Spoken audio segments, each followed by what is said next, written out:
તો સુરેન્દ્રનગરની ચોટીલા બેઠક પરથી ભાજપના ધારાસભ્ય શ્યામજી ચૌહાણ જેમણે જાહેર સભાના મંચ પરથી ભ્રષ્ટ અધિકારીઓને ચીમકી આપી। શ્યામજી ચૌહાણ અનુસાર કેટલાક ભ્રષ્ટ અધિકારીઓ ગરીબ અને ખેડૂતોને હેરાન કરે છે, પરંતુ ભાજપના કાર્યકરોને પણ નથી છોડતા। 7મી તારીખ સુધી રાહ જોઈએ છીએ।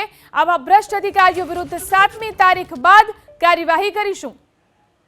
7 તારીખ પછી જે ભ્રષ્ટ અધિકારીઓ છે ને પાર્ટીના કાર્યકર્તા ખેડૂતો અને ગરીબ લોકોને હેરાન કરે છે, એના માટે હું તમને કહું જબરજસ્ત અમે મૂવમેન્ટ ચલાવીને લડત લડવાના છે કે અમે તમારા માટે, તમારા કામ માટે અધિકારીઓ સાથે લડવું પડશે તો લડવા તૈયાર છીએ। ભ્રષ્ટ અધિકારીઓ જે ભારતીય જનતા પાર્ટીના કાર્યકર્તાને નુકસાન કરે છે ને, એના માટે અમારી તૈયારીઓ છે।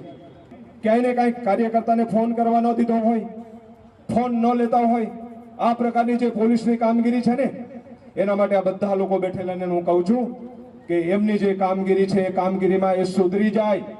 નહીતર હું તમને કહું, ભલે ભારતીય જનતા પાર્ટીના ધારાસભ્ય છે, કાર્યકર્તા છે, પણ આંદોલન કરતા પણ પીછેહટ નહીં કરી। આપણે આ મંચ ઉપરથી આપણે એમને મેસેજ સંદેશો આપીએ છીએ।